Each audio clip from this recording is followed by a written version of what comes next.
నూతన సిలబస్ ప్రకారం 6వ తరగతి సామాన్య శాస్త్రం టెక్స్ట్ బుక్లో 6వ పాఠ్యాంశం పేరు అయస్కాంతంతో సరదాలు. ఈ పాఠ్యాంశంలోని ముఖ్యమైన ప్రశ్నలకు సమాధానాలను చూద్దాం. అయస్కాంతానికి మ్యాగ్నెట్ అనే పేరు ఏ విధంగా వచ్చినది? తొలిసారిగా గొర్రెల కాపరి అయిన మాగ్నస్ అనే బాలుడు అయస్కాంత శక్తిని అయస్కాంత శిలలలో గుర్తించాడు. అందుకే మాగ్నెట్ అనే పేరు వచ్చినది. అయస్కాంత శిలలలో ఉన్న ధాతువులను మాగ్నెటైట్ అని పిలుస్తారు. అయస్కాంత శక్తిని కనుగొన్న ప్రాంతం మాగ్నాసియా కావడంతో అయస్కాంతానికి మాగ్నెటైట్ అనే పేరు వచ్చినది. మాగ్నెటైట్స్ని ఏమని పిలుస్తారు? సహజ అయస్కాంతాలు లేదా అయస్కాంత శిలలు అని పిలుస్తారు. సహజ అయస్కాంతాలకు ఏమి ఉండదు, నిర్దిష్టమైన ఆకారం ఉండదు. సహజ అయస్కాంతాలు దేనికి ఉపయోగపడతాయి? దిశలను కనుగొనడానికి ఉపయోగపడతాయి. అందుకే వీటిని లీడింగ్ స్టోన్స్ లేదా లోడ్ స్టోన్స్ అని పిలుస్తారు. ఇనుప ముక్కలను అయస్కాంతాలుగా మార్చే పద్ధతి అయస్కాంతీకరణం. మానవ నిర్మిత అయస్కాంతాలను ఏమని పిలుస్తారు? కృత్రిమ అయస్కాంతాలు అని పిలుస్తారు. అయస్కాంతాలు ఆకర్షించే పదార్థాలను ఏమని పిలుస్తారు? అయస్కాంత పదార్థాలు అని పిలుస్తారు. అయస్కాంతం ఆకర్షించని పదార్థాలను ఏమని పిలుస్తారు? అనయస్కాంత పదార్థాలు అని పిలుస్తారు. అయస్కాంతంలో ఆకర్షించే లక్షణం అయస్కాంతం అంతటా ఒకే విధంగా ఉంటుందా? ఉండదు. అయస్కాంతంలో ఆకర్షించే లక్షణం ఏ భాగంలో ఎక్కువగా ఉంటుంది? 2 కొనల భాగంలో ఎక్కువగా ఉంటుంది. వీటినే అయస్కాంతపు ధ్రువాలు అంటారు. అయస్కాంతంలో ఏ ధ్రువాలు ఆకర్షించుకుంటాయి? విజాతీయ ధ్రువాలు ఆకర్షించుకుంటాయి. అయస్కాంతంలో ఏ ధ్రువాలు వికర్షించుకుంటాయి? సజాతీయ ధ్రువాలు వికర్షించుకుంటాయి. అయస్కాంతం నిశ్చల స్థితిలో ఉన్నప్పుడు ఏ దిక్కులను సూచిస్తుంది? ఉత్తర దిక్కును మరియు దక్షిణ దిక్కును సూచిస్తుంది. స్వేచ్ఛగా వేలాడదీయబడ్డ దండయస్కాంతంలో రంగు గుర్తు పెట్టిన కొన ఎల్లప్పుడూ ఏ దిక్కును సూచిస్తుంది? ఉత్తర దిక్కును సూచిస్తుంది. అయస్కాంతం ఉత్తర దక్షిణ దిక్కులను సూచించడాన్ని ఏమంటారు? అయస్కాంత దిశాధర్మం అంటారు. స్వేచ్ఛగా వేలాడే దండయస్కాంతానికి బదులుగా నేడు ఏ అయస్కాంతాన్ని ఉపయోగించి దిక్కులను తెలుసుకుంటున్నారు? అయస్కాంత దిక్సూచిని ఉపయోగించి దిక్కులను తెలుసుకుంటున్నారు. అయస్కాంత దిక్సూచిని ఉపయోగించేవారు ఎవరు?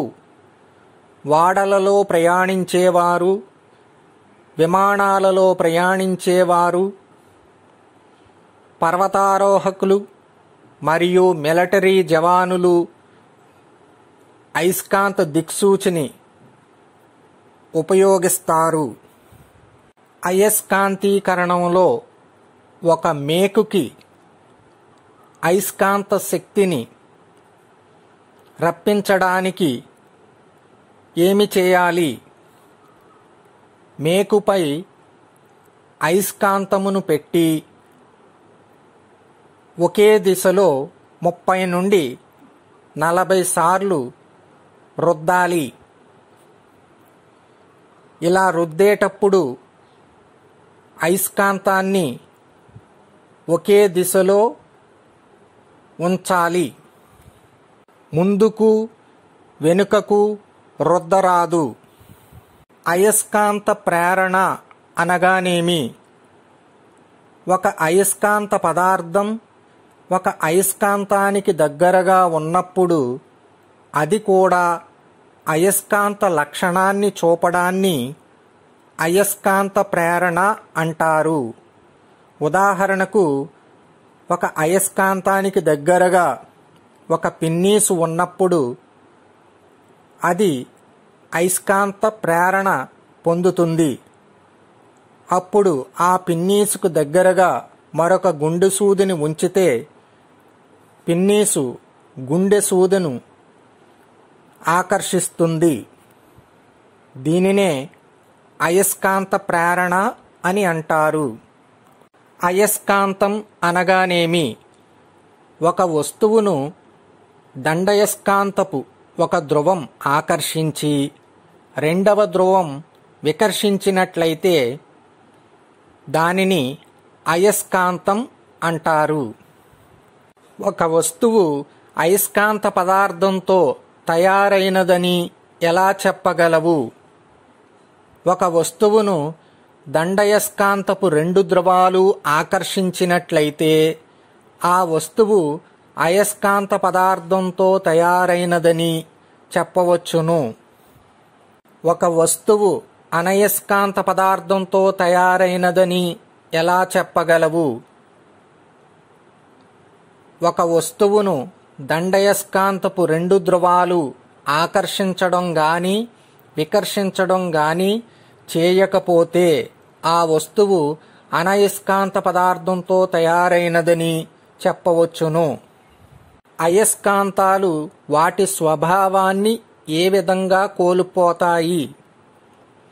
అయస్కాంతాలను వేడి చేసినా, అయస్కాంతాలను ఎత్తు నుండి పడవేసినా, అయస్కాంతాలను సుత్తితో కొట్టినా వాటి స్వభావాన్ని కోల్పోతాయి.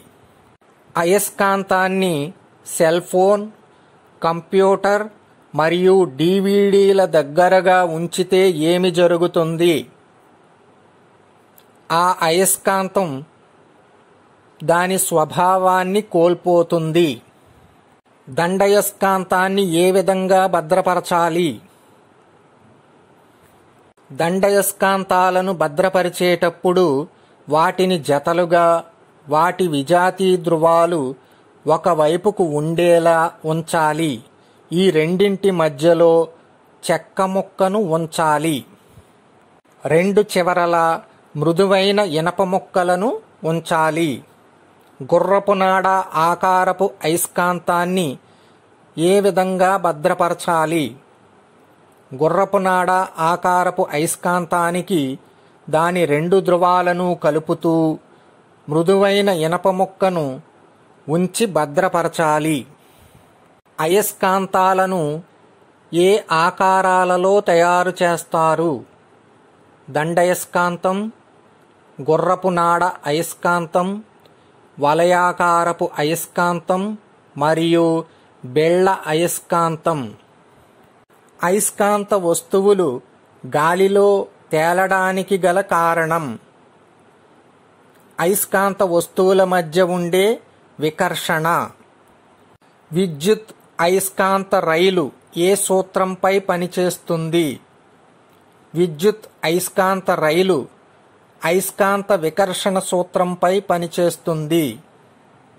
అయస్కాంత రైలును మరో విధంగా ఏమని పిలుస్తారు? సస్పెన్షన్ రైలు లేదా ఎగిరే రైలు అని పిలుస్తారు. అత్యంత వేగవంతమైన రైళ్లను నడపడానికి ఏ ధర్మాన్ని ఉపయోగిస్తారు? అయస్కాంత ఆకర్షణ, వికర్షణ ధర్మాలను ఉపయోగిస్తారు. విన్నారుగా ఈ పాఠ్యాంశంలోని ముఖ్యమైన ప్రశ్నలకు జవాబులను. మరొక పాఠ్యాంశంతో మరొక ఆడియో ఫైల్లో